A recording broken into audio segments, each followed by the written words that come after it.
Una gota de miel. Si se irrita usted y dice unas cuantas cosas a otra persona, usted descarga sus sentimientos. Pero, ¿y la otra persona? ¿Compartirá acaso ese placer suyo? ¿Le será fácil convenir con usted al oír sus arranques belicosos y su actitud hostil? Si vienes hacia mí con los puños cerrados, dijo Woodrow Wilson, creo poder prometerte que los míos se aprestarán más rápido que los tuyos. Pero si vienes a mí y me dices, sentémonos y conversemos, y si estamos en desacuerdo, comprendamos por qué estamos en desacuerdo, y precisamente en qué lo estamos. Llegaremos a advertir que al fin y al cabo no nos hallamos tan lejos uno de otro, que los puntos en que diferimos son pocos y los puntos en que convenimos son muchos, y que si tenemos la paciencia y la franqueza y el deseo necesario para ponernos de acuerdo, a ello llegaremos. Nadie aprecia más que John Rockefeller, hijo, la verdad de esta afirmación de Woodrow Wilson. Allá por 1915, Rockefeller era el hombre más despreciado en Colorado. Durante 2 años terribles había sacudido a ese estado una de las más cruentas huelgas en la historia de la industria norteamericana. Los mineros furiosos, belicosos, exigían paga más elevada a la Colorado Fuel y Iron Company, y Rockefeller dominaba en esa compañía. Había habido destrucción de propiedades y se había llamado a las fuerzas del ejército. Había corrido sangre, habían caído huelguistas alcanzados por las balas. En un momento como ese, ardiente de odio al aire, Rockefeller quería conquistar a su manera de pensar a todos los huelguistas, y lo consiguió. ¿Cómo? Veamos cómo. Después de varias semanas dedicadas a conquistar amigos entre ellos, Rockefeller dirigió la palabra a los representantes de los huelguistas. Ese discurso completo es una obra maestra. Produjo resultados asombrosos, calmó las tempestuosas olas de odio que amenazaban envolverlo, le valió una hueste de admiradores, presentó los hechos en forma tan amistosa que los huelguistas volvieron a trabajar sin decir una sola palabra más acerca de los aumentos de salarios por los cuales habían luchado tan violentamente. Estudiemos la iniciación de ese notable discurso. Veamos que resplandece literalmente de amistad. Recordemos que Rockefeller hablaba a unos hombres que pocos días antes querían colgarlo de la rama más alta de un árbol, pero su discurso no pudo ser más gentil, más amistoso si lo hubiera dirigido a un grupo de misioneros. Lleno está este discurso de frases como «Estoy orgulloso de encontrarme aquí», «Después de visitaros en vuestros hogares», «No nos encontramos aquí como extraños, sino como amigos», «Espíritu de mutua amistad», «Nuestros intereses comunes», «Solo por vuestra cortesía me encuentro aquí». «Este es un día de fiesta en mi vida», comenzó Rockefeller. «Es la primera vez que tengo la fortuna de encontrarme con los representantes de los empleados de esta gran compañía, sus funcionarios y superintendentes todos juntos, y puedo aseguraros que estoy orgulloso de encontrarme aquí y que mientras viva recordaré esta reunión. Si este meeting se hubiera efectuado hace 2 semanas, hubiera estado yo aquí como un extraño para casi todos vosotros, pues solo habría podido reconocer unas pocas caras. Pero he tenido la oportunidad de visitar durante la última semana todos los campamentos en las minas del sur y de hablar individualmente con casi todos los representantes, salvo los que se habían marchado. Después de visitaros en vuestros hogares y de conocer a muchas de vuestras esposas e hijos, no nos reunimos aquí como extraños, sino como amigos, y en ese espíritu de mutua amistad me complace tener esta oportunidad de discutir con vosotros acerca de nuestros intereses comunes. Como se trata de una reunión de funcionarios de la compañía y representantes de los empleados, solo por vuestra cortesía me encuentro aquí, porque no tengo la fortuna de ser un funcionario ni un empleado, y sin embargo entiendo estar íntimamente asociado con vosotros, porque en cierto sentido yo represento a la vez a los accionistas y a los directores. ¿No es este un ejemplo espléndido del arte de convertir a los enemigos en amigos? Imaginemos que Rockefeller hubiese tomado otro camino. Imaginemos que hubiese discutido con los mineros y les hubiese dicho cosas desagradables. Imaginemos que por sus tonos e insinuaciones les hubiese imputado que se equivocaban. Imaginemos que con todas las reglas de la lógica les hubiera demostrado cada uno de sus errores. ¿Qué habría ocurrido? Habría despertado más ira, más odio, más rebelión.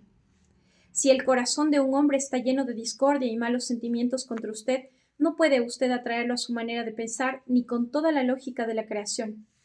Los padres regañones, los patrones mandones y los maridos o esposas rezongonas deben comprender que a nadie le gusta cambiar de idea. A nadie es posible obligar por la fuerza a que convenga con usted o conmigo, pero es posible conducir a la otra persona a ello si somos suaves y amables. Ya lo dijo Lincoln hacía cerca de 100 años. Estas son sus palabras. Una vieja y exacta máxima dice que una gota de miel caza más moscas que un galón de hiel. También ocurre con los hombres que si usted quiere ganar a alguien a su causa, debe convencerlo primero de que es usted un amigo sincero. Ahí está la gota de miel que caza su corazón, el cual, dígase lo que se quiera, es el camino real hacia su razón. Las personas de negocios van aprendiendo que rinde beneficios el ser amables con los huelguistas. Por ejemplo, cuando 2.500 empleados de la fábrica de White Motor Company se declararon en huelga, pidiendo aumentos de salarios y reconocimiento del sindicato, Robert Black, presidente de la empresa, no formuló acres censuras, ni amenazas, ni habló de tiranía y de comunismo. Elogió a los huelguistas, publicó en los diarios de Cleveland un anuncio en que los felicitaba por la forma pacífica en que han abandonado sus herramientas. Al ver que los huelguistas que cuidaban que no trabajaran los rompehuelgas estaban ociosos, les compró un par de docenas de palos de béisbol y los guantes correspondientes, y los invitó a jugar en terrenos baldíos. Para quienes preferían jugar a los bolos, alquiló un local adecuado. Esta muestra de amistad por parte del señor Black logró lo que siempre logra la amistad, engendró más amistad. Entonces los huelguistas consiguieron escobas, palas y carros y comenzaron a recoger los fósforos, papeles y colillas de cigarros en torno a la fábrica. Imaginemos eso. Imaginemos a unos huelguistas dedicados a limpiar el terreno de la fábrica mientras batallaban por salarios más elevados y por el reconocimiento del sindicato.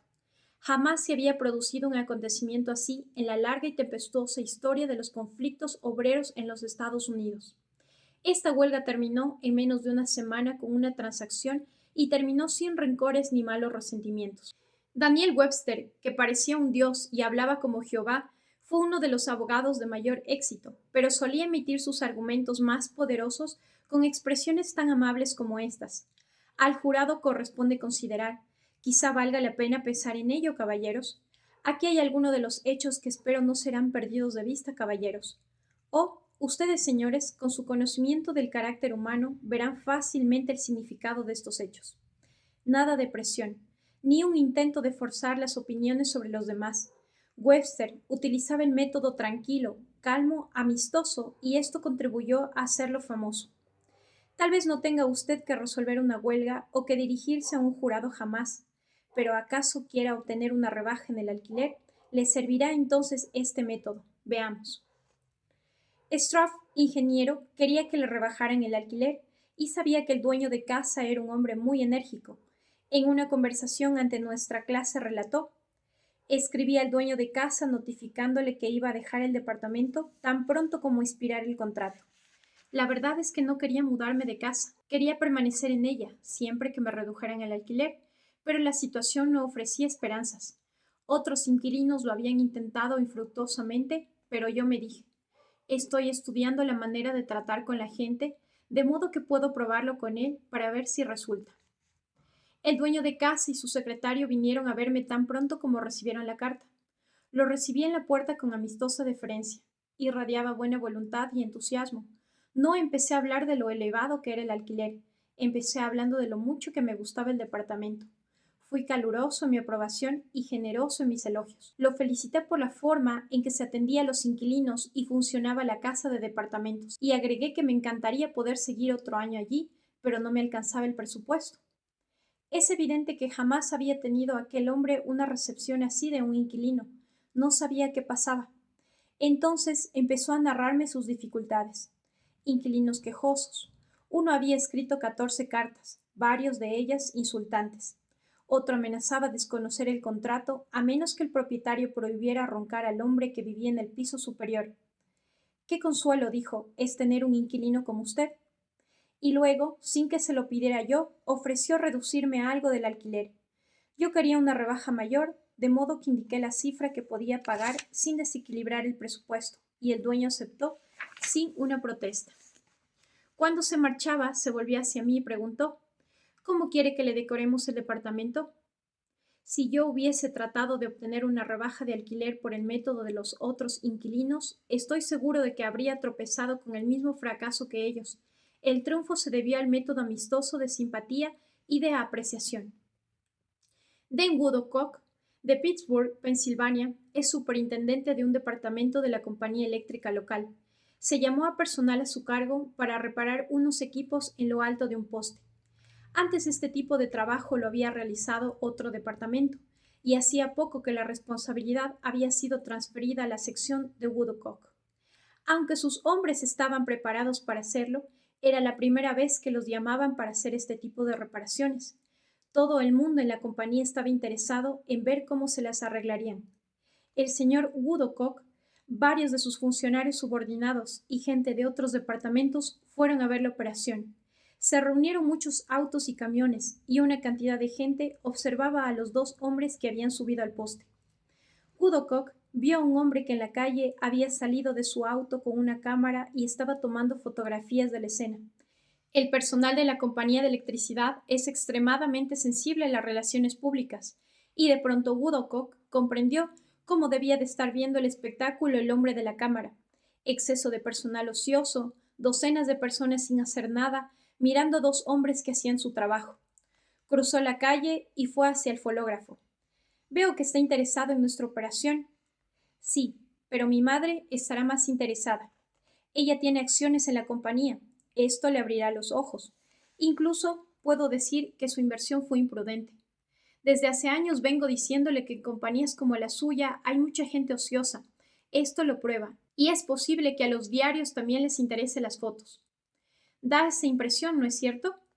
Yo pensaría lo mismo en su caso, pero sucede que es una situación muy especial, y explicó de qué se trataba, que era la primera salida de este tipo para su departamento y todos estaban interesados en ver los resultados de los ejecutivos para abajo. Le aseguro que bajo las condiciones normales, los dos hombres vendrían a trabajar solos. El fotógrafo bajó la cámara, le dio la mano a Woodcock y le agradeció que se hubiera tomado la molestia de explicarle la situación. La actitud amistosa de Dan Woodcock le ahorró a su compañía una mala publicidad. Otro miembro de una de nuestras clases, Gerald Wynne, de Littleton, New Hampshire, nos contó cómo, mediante una actitud amistosa, obtuvo un arreglo muy ventajoso en un caso de reclamo por daños. A comienzos de la primavera, contó, antes de que comenzara el deshielo, hubo una tormenta especialmente fuerte, y el agua que normalmente se habría escurrido por los desagües tomó otra dirección al encontrar helados a estos, y se introdujo en un lote donde yo acababa de construir una casa. Al no poder salir, el agua hizo presión contra los cimientos de la casa. Se filtró bajo el piso de concreto del sótano, lo rajó y el sótano terminó inundado. Esto arruinó la caldera y los calentadores de agua. El costo de las reparaciones superaba los $2,000 y yo no tenía seguro que cubriera ese tipo de daños. No obstante, descubrí que el dueño del lote había olvidado hacer un drenaje cerca de la casa, que habría impedido que se produjera el daño. Hice una cita para verlo. Durante el viaje de 40 kilómetros hasta su oficina, pensé cuidadosamente en todos los detalles de la situación y recordé los principios que había aprendido en este curso. Decidí entonces que mostrar mi ira no serviría de nada, como no fuera a hacerme más difíciles las cosas. Cuando llegué, me mantuve muy tranquilo y comencé hablando de sus recientes vacaciones al Caribe. Después, cuando sentí que había llegado el momento, le mencioné el pequeño problema de los daños que había causado el agua. Accedió inmediatamente a pagar su parte en los arreglos. Pocos días después me llamó para decirme que no solo pagaría todo el arreglo, sino que mandaría hacer un drenaje para impedir que volviera a suceder algo parecido en el futuro. Aun cuando la culpa era de él, si yo no hubiera empezado de un modo amistoso, habría tenido muchas dificultades para lograr que pagara una parte de los arreglos. Hace años, cuando yo era un niño que caminaba descalzo por los bosques hasta una escuela campestre en el noroeste de Missouri, leí una fábula acerca del sol y el viento. Discutieron ambos acerca de cuál era más fuerte y el viento dijo: Te demostraré que yo soy el más fuerte. ¿Ves a aquel anciano envuelto en una capa? Te apuesto a que le haré quitar la capa más rápido que tú. Se ocultó el sol tras una nube y comenzó a soplar el viento, cada vez con más fuerza, hasta ser casi un ciclón, pero cuanto más soplaba, tanto más se envolvía el hombre en la capa. Por fin el viento se calmó y se declaró vencido, y entonces salió el sol y sonrió benignamente sobre el anciano.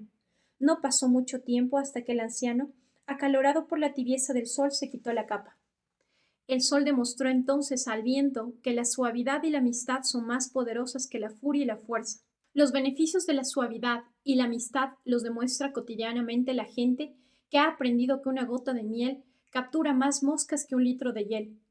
Gal Connor, de Lutherburg, Maryland, lo comprobó cuando tuvo que llevar por tercera vez al taller del concesionario a su auto de solo 4 meses de vida. Le contó a nuestra clase. Ya era evidente que hablar, razonar o gritarle a la gente de la concesionaria no me daría una solución satisfactoria al problema. Entré al salón de exposición y pedí ver al dueño de la agencia, el señor White. Tras una corta espera, me hicieron pasar a su oficina. Me presenté y le dije que había comprado mi auto en su agencia en razón de las recomendaciones de amigos que habían hecho tratos con él. Me habían dicho que los precios eran competitivos y el servicio excelente. Sonrió con satisfacción al escucharme. Después le expliqué el problema que tenía con el departamento de servicio. Pensé que le interesaría enterarse de una situación que podría empañar su buena reputación, le dije. Me agradeció que se lo hubiera hecho notar y me aseguró que no tendría más problemas. No solo se ocupó personalmente de mi caso, sino que además me prestó un auto suyo para que usara mientras reparara el mío. Esopo era un esclavo griego que vivió en la corte de Creso y que ideó fábulas inmortales 600 años antes de Jesucristo. Pero las verdades que enseñó acerca de la naturaleza humana son tan exactas en Boston o en Birmingham ahora como lo fueron 25 siglos atrás en Atenas. El sol puede hacernos quitar la capa más rápidamente que el viento, y la bondad, la amabilidad y la apreciación para con el prójimo puede hacerle cambiar de idea más velozmente que todos los regaños y amenazas del mundo. Recordemos lo que dijo Lincoln: una gota de miel caza más moscas que un galón de hiel. Regla 4. Empiece en forma amigable.